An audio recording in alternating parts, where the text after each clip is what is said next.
Já sabe como refrescar as suas ideias na nova temporada? Esta primavera faça upgrade à sua lista de podcasts. Fique sempre à frente da história e garanta hoje acesso antecipado aos Podcast Plus do Observador. Agora, com 20€ de desconto. Assine em observador.pt.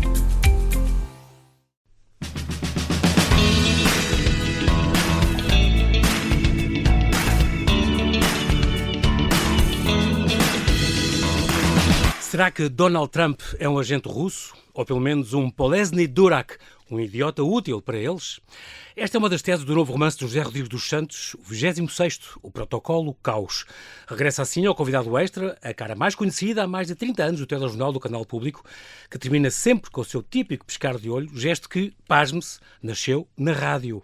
E também o autor preferido e mais lido dos portugueses. Já vendeu em 40 países qualquer coisa como 4,5 milhões de exemplares dos seus 25 romances. Com 2 doutoramentos, foi 25 anos professor de jornalismo, é um avô babado e um romancista muito premiado. Ainda há um ano recebeu o Prix d'Excellence do jornal Interview e no lançamento deste último livro foi agraciado com a Medalha de Mérito Cultural da Câmara de Lisboa. Depois de há um ano ter vindo falar do seu penúltimo romance, onde falava de Spinoza, para ele o português mais inteligente de sempre, o mestre do thriller real e dos grandes temas contemporâneos, regressa com o seu novo Protocolo Caos sobre como a Rússia e os seus cavalos de Troia no Ocidente, Donald Trump talvez o mais notório, usam as redes sociais para destruir o nosso mundo. Será que está em construção a Grande Rússia, de Vladivostok a Lisboa? Será que vivemos já a Terceira Guerra Mundial? Olá. Olá, José António. Olá. Bem-ajas por ter aceitado este meu convite. Bem-vindo de volta à Rádio Observador. É um prazer. Como é que é? Será que a Terceira Guerra Mundial já está? Sim, eu acho que nós já estamos a ver a Terceira Guerra Mundial. A Terceira Guerra Mundial é feita com uma multiplicidade de conflitos. Porque o conflito na Ucrânia é um conflito, o conflito Palestina com o Hamas é outro, depois já tivemos mordimentos entre Israel e o Irão, temos os norte-coreanos já envolvidos, então isto é uma guerra... Qualquer dia Taiwan, diz que é das próximas. Que é, sim, se a Ucrânia perder é muito natural que a China fique encorajada para dar o seu passo seguinte, porque entenderá que será um sinal forte de fraqueza por parte do Ocidente. E, portanto, estamos efetivamente a ver a Terceira Guerra Mundial, não num sentido totalmente quente, porque há uma parte da guerra que é quente, outra parte da guerra que é híbrida. De resto, o diretor dos serviços secretos alemães, na semana passada, creio eu, disse justamente que estávamos em guerra. Pronto, a Rússia declarou-nos guerra híbrida, declarou-nos guerra às escondidas, mas ela está aí. E, portanto, há uma multiplicidade de incidentes que ocorrem. Houve um avião que caiu na Lituânia, da DHL, com suspeitas fortes por parte dos serviços secretos alemães de que foi um incidente provocado pela Rússia, e outros incidentes estão a ocorrer em vários pontos no Ocidente que indiciam isso mesmo. Tu falas um bocadinho neste livro também, sobretudo na parte final, naquela nota final em que tu vais explanar as razões que te levaram um bocadinho a escrever este livro e a realidade, embora o livro seja todo perpassado pela realidade, no fundo eu acho, é uma ficção só em certas partes, na ligação que tu fazes das coisas, mas de facto haveria este grande plano, como eu falei, de Vladivostok a Lisboa, esta coisa de, por exemplo, os três, a Rússia querer outra vez não existir sem ser um grande império, sem ser uma grande Rússia, e, portanto, os 3 países, concretamente bálticos, que estão nessa linha que eles querem, no fundo, quereriam anexar, mas que são da NATO, e o único problema é esse. Sim, neste momento, a Rússia, as ideias que a Rússia tem, baseiam-se nas ideias de um homem, e esse homem não é Vladimir Putin. Quando a guerra começou na Ucrânia, pensou-se que se matar Putin, ou se ele morrer, e não sei, tudo se resolve. Não é assim. Pois, Putin representa apenas, é o rosto de uma ideologia, exatamente, de uma ideologia prevalecente entre os oligarcas e uma elite russa. E as ideias vêm de um homem chamado Alexander Dugin, que fundou em 1993 um partido intitulado Partido Nacional Bolchevique, com era a bandeira nazi, só que em vez de ter a suástica no meio, tinha foice e o martelo. E depois, em 97, publicou um livro chamado Fundações da Geopolítica, livro que é texto obrigatório, é o Mein Kampf do putinismo, chamemos-lhe assim, é texto obrigatório da Academia dos Altos Quadros da Rússia. Ele fala dos Nazi Balls, não é? Exatamente. Os Nazi Balls é o partido que ele fundou. Este texto, ele vai explicar então essa visão da Ruski Mir, a paz russa, mas também o mundo russo. O que digamos assim. O Rasputin do Putin. O Ras Putin, portanto Exato. está mesmo a calhar. E então o Alexander Dugin, ele vem dizer que as fronteiras da Rússia, a Rússia é um império, as fronteiras da Rússia são móveis e têm que estar sempre a ganhar. Pronto, perderam em 91, mas é preciso recuperar o que se perdeu e continuar a avançar. E, portanto, naturalmente ele propõe que se avance, comece, ele fala da Geórgia, fala da Ucrânia, da Ossétia do Norte em particular, que já foi tomada em 2008. Exatamente. Depois a Ucrânia, que se tentou tomar, começou-se com o ataque em 2014 à Crimeia e ao Donbass, e depois, em 2022, alastrou-se em fevereiro para o resto da Ucrânia, que é uma operação que não correu tão bem assim à Rússia. Exatamente. Mas o plano exposto por Dugin, que está a ser seguido pela Rússia, é um plano muito mais vasto do que esse. É um plano que prevê, e o romance explica isso em pormenor, prevê efetivamente um ataque ao Ocidente. Esse ataque não é um ataque direto. Portanto, o que eles dizem é que temos de fazer guerra ao Ocidente. A forma como ele escreve no texto é a Rússia é Roma e o Ocidente é Cartago. Roma é imperial, é continental, Cartago é mercantilista, é o mar, não é? E Cartago é o Ocidente. E depois tem esta frase: Roma tem que destruir Cartago. Isto é, a Rússia tem que destruir o Ocidente. Ele seria, portanto, o ideólogo de toda esta ação. É ele que está por dar... E Putin é apenas quem está no momento. Sim, ele interpreta este plano que ele apresenta, e é um plano muito detalhado, fala sobretudo na necessidade de encorajar o nacionalismo russo, diz que é a maior honra que se pode ter é ser russo, e, por outro lado, atacar o liberalismo, que é o Ocidente, não é? Claro. O liberalismo que tem que ser destruído, e isso faz-se encorajando nacionalismos, encorajando movimentos isolacionistas e separatistas, encorajando todo tipo de problemas que possam existir no Ocidente e, em particular, nos Estados Unidos, porque é fundamental, explicou ele, retirar o Reino Unido da União Europeia, coisa que já foi feita com a cumplicidade da Rússia, como o romance explica, e, por outro lado, fazer com que os Estados Unidos neutralizem a NATO. Quer dizer, é preciso neutralizar a NATO. E para isso é preciso então colocar cavalos de Troia por todo o Ocidente e em particular nos Estados Unidos, que é o que também foi feito em 2016 e voltou a ser feito ainda no mês passado. É extraordinário que tu, a propósito disto, tu dizes que não és muito uma pessoa de redes sociais, mas tiveste que estudar a fundo, porque de facto aqui neste romance é muito sobre a desinformação e o poder das redes sociais, de facto, mas conseguem mudar o pensamento e faz a prova quando foi a votação do Brexit. Do Brexit, exatamente. Conseguem localizar e customize, digamos assim, para cada pessoa. Houve a mensagem específica que precisa de ouvir para votar numa coisa que, em princípio, não votaria se não fosse isso. O Brexit foi o teste que foi feito para depois tudo o resto, não é? Também ninguém, surpreendeu toda a gente, ninguém só queria ganhar, não é? Exatamente. Portanto, o plano russo passa basicamente por destruir o Ocidente, provocando o caos no Ocidente, obviamente, divisão, conflitualidade, polarização, tudo isso, não é? Portanto, é na Europa e nos Estados Unidos. E isso faz usando os cavalos de Troia, mas faz usando um instrumento novo, que não existia, aliás, no tempo em que Dugin escreveu, ele falou apenas em campanhas de desinformação, e está a ser aplicado agora através das redes sociais. Exato. As redes sociais que contornam os meios de comunicação tradicionais e fazem mensagens customizadas, de facto, para cada pessoa. O exemplo que eu costumo dar é um pouco o que a inteligência artificial está neste momento a desenvolver, ainda não chegou lá, mas começa a desenvolver, que é, na medicina, o tratamento personalizado. Isto é... A medicina tende para isso, não é? Tende para isso. O tratamento de um tumor para aquela pessoa e que só para aquela pessoa é que serve. Exatamente. Portanto, hoje em dia, uma quimioterapia, aplica-se a quimioterapia para toda a gente, digamos que tem aquela doença, e depois umas pessoas resultam, outras não resultam, em função de características até de ADN. Até sobretudo de ADN.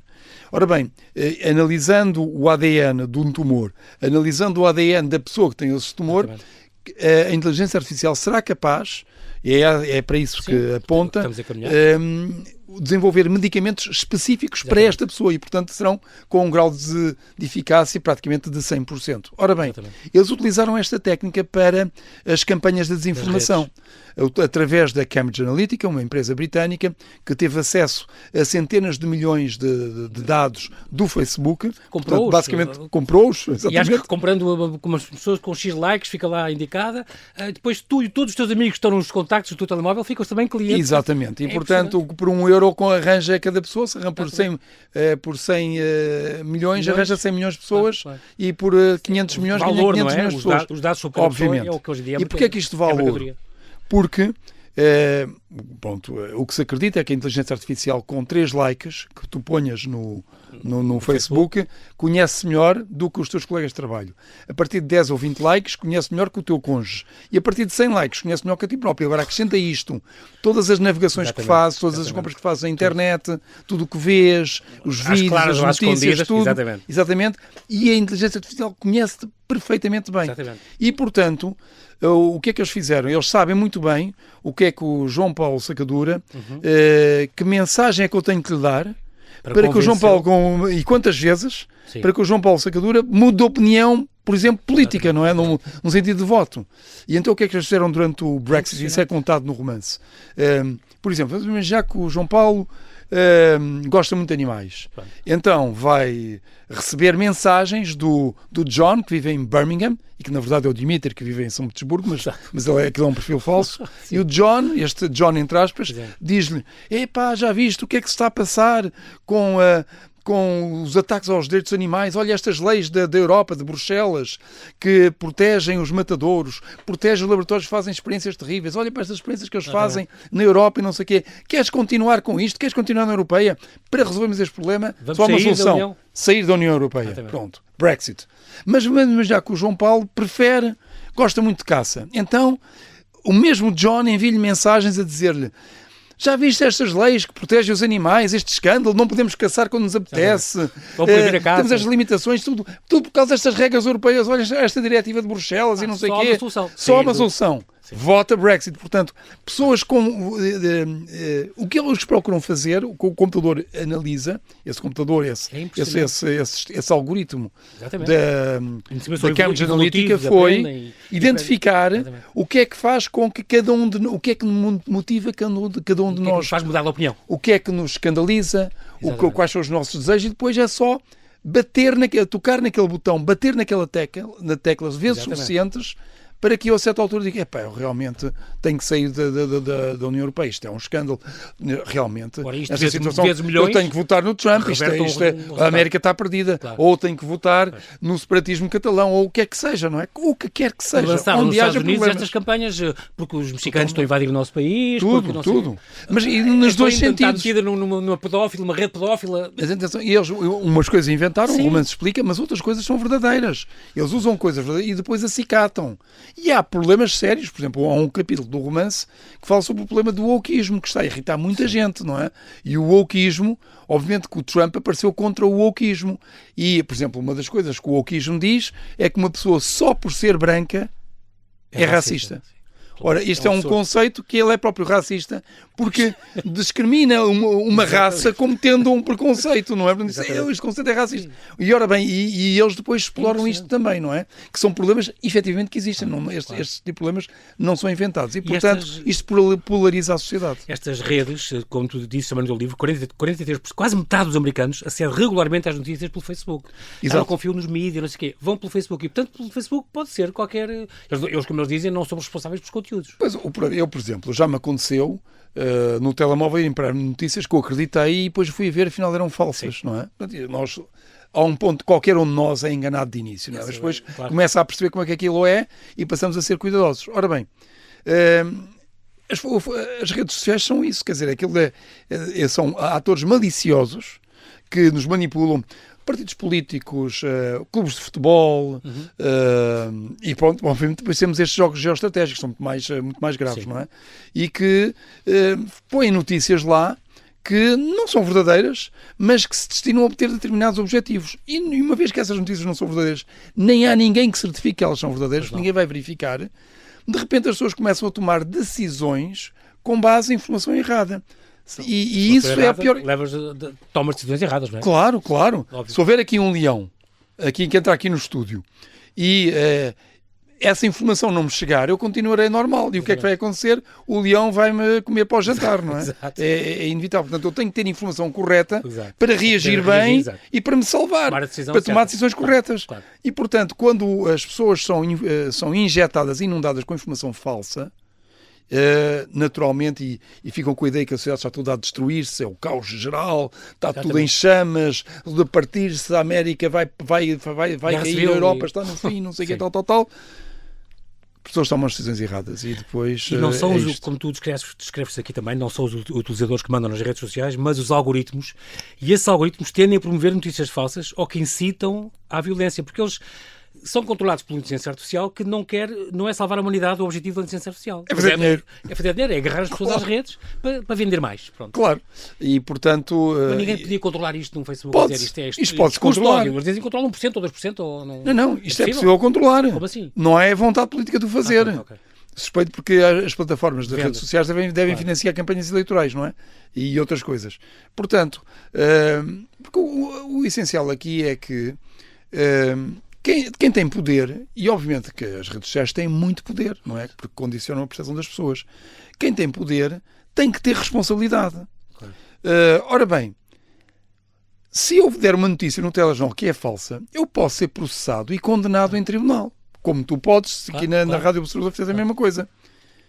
Mas as notícias falsas no YouTube, no Facebook, no X, não sei o quê, ninguém toca nelas, elas são inimputáveis.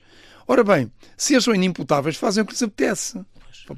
E, portanto, um caminho óbvio é responsabilizá-los judicialmente. Dizer assim, se passarem notícias falsas, que tiverem determinados efeitos, a consequência é, vais a tribunal, serás condenado.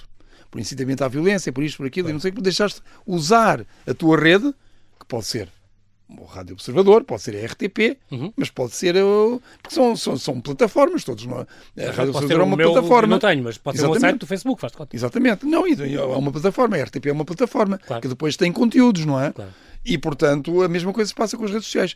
No dia em que os responsáveis das redes sociais forem responsabilizados judicialmente, esta brincadeira acaba. O problema é que eles não estão a ser responsabilizados, nem sequer, obviamente Portugal não pode resolver isto, mas, por exemplo, a União Europeia pode tomar medidas, pode criar decisões nesse sentido, como os Estados Unidos também. Bloquear o por simplesmente abrir processo criminal. Se há notícia falsa, abrir processo criminal contra as plataformas. Ou então as plataformas têm que indicar quem é que fez aquilo. As plataformas passarão a ter muito mais cuidado. A Austrália tentou fazer isso, mas a Austrália estava isolada nessa iniciativa. Isto tem que ser uma iniciativa conjunta. É claro que os Estados Unidos não vão fazer nada, não o fizeram até agora, e com Elon Musk na administração Trump também não irão fazer. Ao comprar o Twitter, a primeira coisa que ele fez foi reinstaurar o Trump que tinha sido cortado. E vai para a administração Trump, portanto, obviamente que o Trump não irá fazer nada contra o seu amigo, não é? Exatamente. Mas a Europa pode fazer, outros países podem fazer, a Austrália que tentou fazer, porque é que a Europa não secundou a iniciativa da Austrália? Um país isoladamente não consegue, mas em conjunto isto é possível fazer. A propósito das fake news, todas as tecnologias humanas podem ser militarizadas, uma palavra tua, incluindo a palavra. E, portanto, dizes mesmo isso. A fake news é uma nova expressão para propaganda, que é feita por trolls. A Rússia manipulou, isto já foi estudado há 2 anos que disseste isto, a Rússia manipulou para a eleição do Trump, o Brexit, Marine Le Pen. Se Marine Le Pen ganhasse, tu aqui falas no teu romance, falas disso, podia ser, por acaso não ganhou, aí falharam, se calhar, estas campanhas... Eles não ganham sempre. O Trump também perdeu há 4 anos. Exatamente. Não é? A reeleição, que nunca tinha acontecido. Exatamente. Se por acaso ganhasse, havia uma hipótese de haver o Brexit e a França sair? Bem, eu julgo que a Marine Le Pen apercebeu-se de que os franceses não têm vontade de Brexit. Mas, obviamente, tudo isto pode ser trabalhado, não é? Claro. E está a ser trabalhado, sem dúvida. Mas eu acho que a França está numa situação muito delicada, como nós sabemos, está à beira de uma crise da dívida que, não tenhamos ilusões, vai bater em todas as portas, porque um país como a França é o segundo maior país da União Europeia. Se este país cai, o que é que acontece à União Europeia? Portanto, e aí fica a porta aberta para o projeto da Rússia. Exatamente. Não é? A grande Rússia. Destruir a União Europeia e passar a ser uma zona de influência vassalizada. Exatamente. Este teu 26º romance é dedicado às tuas 4 meninas, além da Flor Bela e das tuas... tens uma neta, é isso? Pois, tenho uma neta. É uma miúda. É uma menina. Então pronto, às 4 meninas. Às minhas 4 meninas. Tu tiveste esta medalha atribuída pelo Carlos Moedas no lançamento, Medalha Cultural da cidade de Lisboa. Este é o 13º livro com o Tomás Noronha e arranca logo de uma maneira muito extraordinária, porque é com este Zé. Morreram todos. Pois. Não, o romance começa com uma situação verídica, é fantástico. que é um massacre que ocorreu na Nova Zelândia. Portanto, um homem que vai matando dezenas e dezenas de pessoas. O ecofascista, como ele se chamava, o Tarrant, que dizia que... E foi o primeiro massacre em streaming, no Facebook. Só depois é que conseguiu fechar a transmitiu em streaming e foi encorajado pelas redes sociais. Portanto, tudo aquilo não é por acaso que aliás fazem streaming, não é? Tudo aquilo é redes sociais. Claro. E depois, no final do romance, no final do massacre, ele está encapuzado. No final do massacre, ele tira o capuz e é o Tomás Noronha. Fica todo de boca aberta. Pensa, o que é que aconteceu quando eu sabia que tu ias matar, mas não. Ensandeceu. Foi de vez. O timing deste livro é extraordinário. Não é a primeira vez que tu acertas nestes timings, mas de facto saiu no final, na última semana de outubro e na 1ª de novembro foram as eleições. Ganhou o Trump, como por acaso tu já tinhas, eu vi-te uma entrevista anterior que tinhas previsto, isto vai acontecer, enquanto as coisas ainda estavam muito empatadas entre a Kamala Harris e o Donald Trump. Mas tu já previas, todos os sinais indicavam para ti. O tal modo estava seguro que eu escrevi este romance sabendo que o Trump ia ganhar, não é? Portanto, era uma bronca entre aspas, se ele não ganhasse, que significa que eu não estava a ver bem o filme.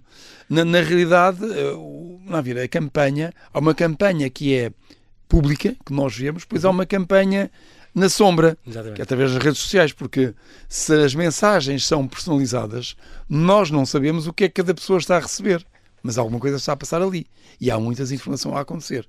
E, portanto, obviamente que eu sabia que ia haver muita coisa por baixo da mesa que não era visível e que seria decisiva para a vitória do Trump. Até porque a Rússia precisava e precisa desesperadamente de Trump na Casa Branca.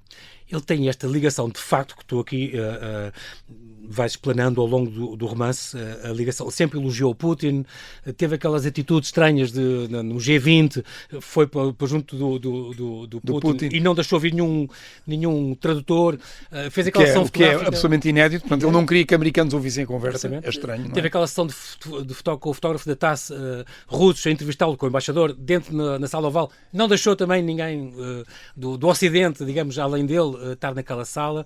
Tudo isto são pequenos sinais e toda esta entourage, esta corte que tu vais um a um com os nomes deles, que secretários de Estado, chefes de campanha, conselheiros políticos. Todos ligados à Rússia. Todos ligados à Rússia e estes oligarcas e isto tudo. E tu dizes, como é que as pessoas não repararam nisto antes? E quem quis investigar isto, 2 ex-diretores da CIA e um do FBI, ele acabou por despedi-los. Sim, pois é muito perturbador. Nós vemos as ligações é um sinal que ele tem à Rússia. São sucessivos, uns atrás dos outros.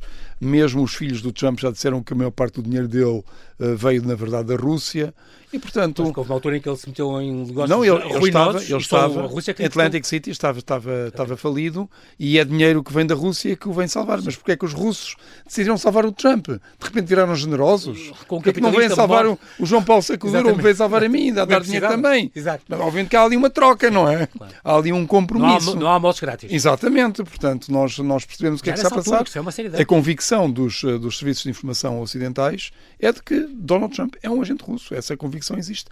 Aliás, no outro dia até ouvi Paulo Portas, ex-ministro da Defesa, com uma frase também a dizer, vamos ver se, ele é cuidadoso na forma como articula, se o próximo Presidente dos Estados Unidos não é uma pessoa que não é independente em relação à Rússia. Ele coloca a coisa assim, não é?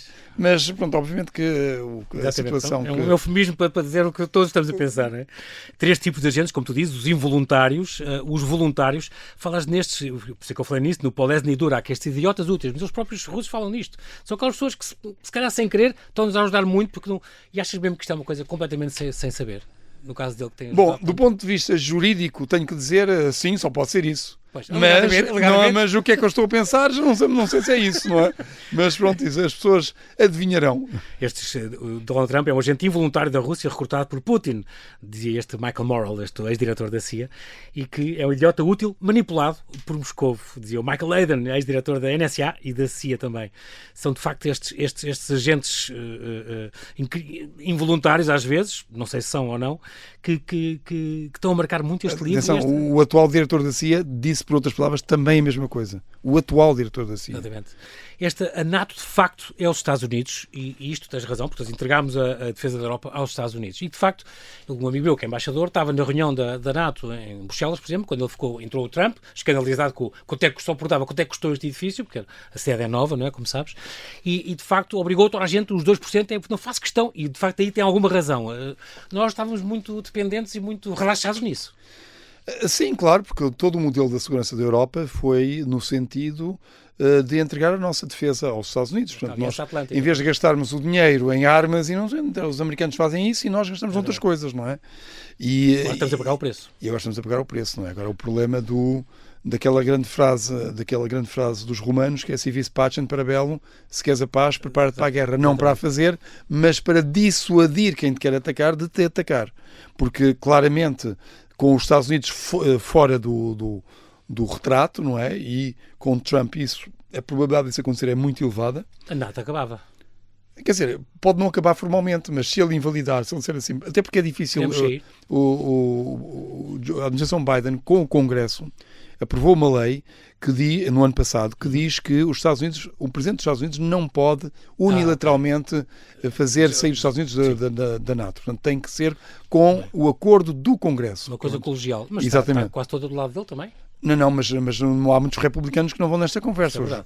Os da linha do Reagan, não é? Sim. E, portanto, ele não tem maioria no Congresso. Mas ele pode dizer, ok, muito bem, não consigo sair, mas, meus amigos, se alguém for atacado, eu não vou lá. Portanto, invalidou o artigo 5º. E o artigo 5º é a NATO.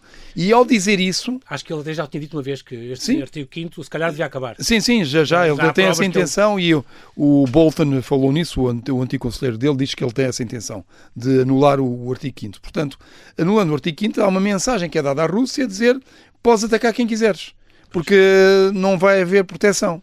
Ele próprio, portanto, na CNN está aqui uma citação de 11 de fevereiro deste ano, onde ele disse que a Rússia pode fazer que diabo quiser a quem não dedicar 2% do PIB às despesas da NATO. Isto é o Trump a falar. Pois, mas se ele anular então o artigo 5º, é mesmo que até podem dar 10% do orçamento, farão o que quiserem, não é?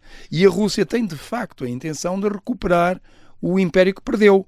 E, como te mencionaste há pouco, os 3 Bálticos fazem parte da antiga União Soviética. Sim, que eles querem, e da NATO também. E, portanto, aqui está montado um problema. E, aliás, os países da NATO que têm mais percentagem dedicada às armas é justamente os Bálticos. Obviamente que eles são muito pequenos, não conseguiram resistir a um ataque russo. Eles estão a tentar criar uma capacidade militar que lhes permita aguentar 48 horas ou 3 ou 4 dias antes que venham os reforços o apoio dos outros países da NATO, não é? Porque o processo não será assim muito rápido. Exatamente. E então com a hesitação americana ou com a América fora do retrato, mais complicado será.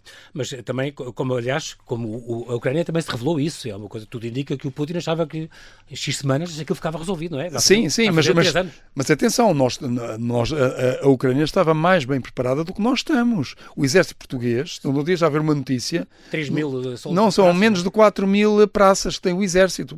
4 mil. Morre por dia. Exatamente, na Ucrânia. Portanto, isso não é nada, estamos totalmente desarmados. É uma situação muito complicada. E estamos numa situação muito semelhante à do início da Segunda Guerra Mundial. Já falámos nisso quando foi o ano passado o romance de Spinoza, que é sobre o nascimento do Ocidente, sobre o perigo que nós estamos agora a enfrentar porque estamos desarmados perante uma aliança de ditaduras, e esse problema é muito agudo nesta altura porque a Rússia está a fazer aquilo que a União Soviética sempre fez, usa táticas de legitimação, mas de paródias da democracia, por exemplo. Quando foi em 39-40, eles fizeram um acordo com os nazis e depois invadiram a Polónia e depois invadiram os Bálticos e a Finlândia e tudo isso. E nos Bálticos, o que é que aconteceu? Eles impuseram aos Bálticos a entrada das tropas soviéticas. Disseram, se vocês não aceitarem uma guarnição nossa, nós invadimos. E a Alemanha, como se pôs de lado, tinha o acordo com a União Soviética, os Bálticos de repente tiveram que ceder, então aceitaram uma guarnição. A essa altura a guarnição já começa a impor leis e dizer, ou aquele transeunte lituano insultou um soldado nosso, isso é um escândalo e não sei o que, isto não pode ser assim. Tem que convocar eleições, pois convocarem eleições, mas os candidatos que não agradavam a Moscou foram proibidos e presos. E a população foi obrigada a votar sob a ameaça de prisão e os seus votos foram vigiados. Se eles, por exemplo, anulassem um boletim de voto, iriam presos. E, portanto, depois elegeram um parlamento com 90 e tal %. Claro. No caso, a Lituânia teve até uma afluência às urnas de 112%, creio eu, portanto, superior ao número de eleitores que havia. A gente já percebe exatamente como é que aquilo foi. O parlamento que foi eleito, o que é que foi primeiro o seu ato? Foi pedir a anexação à Rússia, à União Soviética, e aí foi anexado. Ora, esse é exatamente o modus operandi da anexação da Crimeia, e de Lugansk e de Donetsk. Exatamente. E da Geórgia também. Exatamente. E a Geórgia Ele próprio dizia, quando começou esta guerra há 2 anos e quase 3, que dizia isto é para proteger um bocadinho os russófonos que existem no Sul. Que era o que dizia Hitler, que era para proteger os alemães, as minorias nos Sudetas e na Silésia. E por aí há uma frase interessante que faz parte da União Soviética e obviamente do pensamento russo, que é de Stalin, que disse não são os votos que conta, o que conta é quem conta os votos. É extraordinário. E é mesmo assim, eles querem lá saber quem é que as pessoas vão votar. Quem controla o sistema eleitoral, nós vimos na Venezuela, foi isso, é quem conta os votos que vai ganhar. Exatamente. Os votos não contam, não é? E, portanto... O ano passado disseste a China é um país muito mais perigoso que a Rússia. Mantens isto? É porque a Rússia... está falida. Do Dragão Vermelho. A Rússia está falida. A Rússia tornou-se um satélite da China. Um tiro de papel, portanto? Não, quer dizer, a partir do momento em que ao fim de 2 anos ele não conseguiu conquistar a Ucrânia... Que dizia que era em poucas semanas ficava resolvido. Aquilo ainda em alguns dias e tal, não conseguiu, ainda só tem 20% do território e aquilo é uma luta tremenda para ganhar 100 metros, não é? Portanto, é muito complicado. Agora, e tem outro problema, não só a sua economia neste momento, a notícia de hoje é que o orçamento de 2025 da Rússia, 1/3 é para as armas e munições, portanto significa que eles a economia está a produzir não meios que reproduzem riqueza, mas meios que não servem para nada, só servem para destruir, não é? Portanto isto é mortal para uma economia. Para além do mais, há um outro problema, que é eles estão satelizados pela China. E estar satelizado por um vizinho muito grande e poderoso não é uma boa coisa. Portanto, a Rússia, ganhando a guerra graças a Trump, irá ter uma vitória de pirro. Portanto, não será. Agora, o jogo depois passa para a China, porque a China está intacta, tem o seu arsenal intacto, olha para o Ocidente e vê fraqueza, vê a América neutralizada e, portanto, fará o que quiser. E isto é uma situação muito complicada. Quer a China, quer a Rússia ficaram, no entanto, surpreendidas quando começou esta guerra na Ucrânia, porque achavam que as coisas iriam descambar e que a NATO se iria quase dissolver e as pessoas iam estar todas divididas. Sim. Mas próprios ficaram admiradas com a união união da União, digamos assim. A mesma surpresa, devo dizer, tiveram o senhor Hitler e o senhor Stalin quando foi a invasão da Polónia em 1939, não é? Também acharam que o Ocidente iria fraquejar e no fim não foi isso que aconteceu e depois acabou por ser o Ocidente também a ganhar a guerra. E portanto, é porque há essa ideia de que o Ocidente é fraco. Porquê? Porque o processo de decisão não é centralizado, é descentralizado. Exato. Eles têm essa ideia, estão aburguesados, querem a boa vida, porque, claro, eles o voto da população não interessa nada nem aos chineses nem aos russos, porque a elite vive à custa da sua força militar e policial, não é? E enquanto nas democracias os políticos vivem à custa do voto do cidadão. E se o cidadão não está contente, ele não está no poder. Exatamente. No fundo, Zé, o verdadeiro tema deste livro é os liberais contra os antiliberais, é as democracias contra as ditaduras. Sim, aliás, o Irão, a Coreia do Norte, a Rússia, a China, contra o resto do Ocidente. Sim, nós vivemos num mundo liberal. Eu chamei a atenção logo no início que o projeto do Alexander Dugin, como ele expôs nas fundações da geopolítica, é justamente atacar o liberalismo, não é? Roma tem que destruir Cartago. Cartago é mercantilismo, é as trocas comerciais, tudo isso. E é o mar, não é? Pronto, é a circulação, a livre circulação. E nós vivemos num mundo liberal. A nossa sociedade, nós vivemos em regime liberal. E, portanto, este é um regime.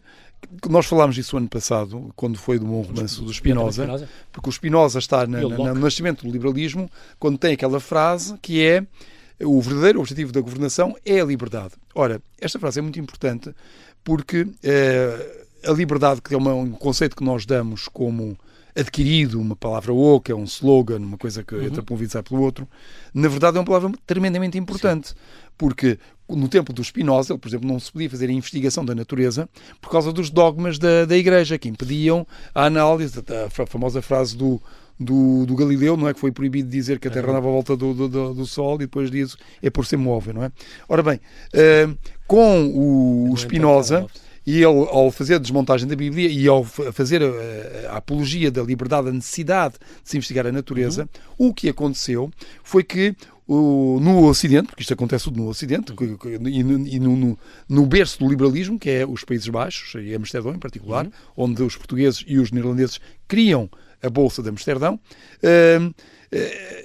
com o liberalismo, portanto, começa-se a investigar então a natureza, começa-se a compreender como é que as leis da natureza funcionam e começa-se a manipular as leis da natureza. E a manipulação das leis da natureza dá a tecnologia. Se eu estou aqui a falar pela Rádio Observador e as pessoas estão a ouvir centenas de quilómetros de distância, sem que eu esteja a falar particularmente alto, espero eu, isso acontece não por magia, mas por manipulação das leis da natureza. Neste caso, a força eletromagnética e também a mecânica quântica. E, portanto, a tecnologia, toda a tecnologia que hoje temos, essencialmente, é uma tecnologia que nasceu do Ocidente, nasceu da liberdade. Claro.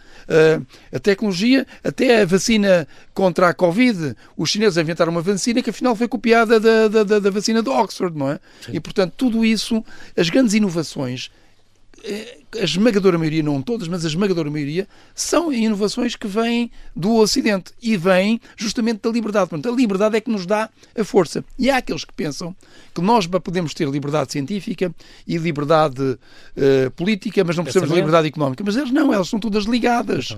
Nós, aliás, vendo... É muito interessante. Isso. Não, mas tem que haver essa liberdade económica. Uma coisa é o discurso ideológico, doutrinário, mas isto aqui é demonstrável empiricamente. Nós não precisamos de ver discurso ideológico, basta ver empiricamente.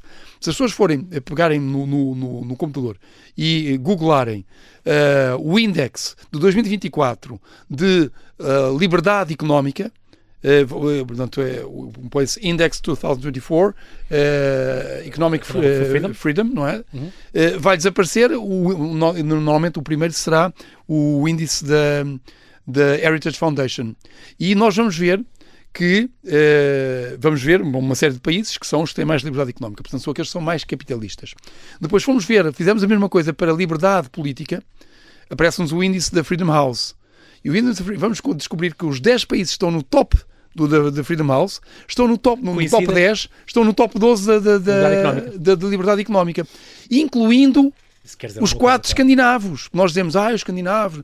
Os países escandinavos estão no top 12, portanto, em 12º está a Finlândia, e os outros 3 estão no top 10, Suécia, Dinamarca e Noruega.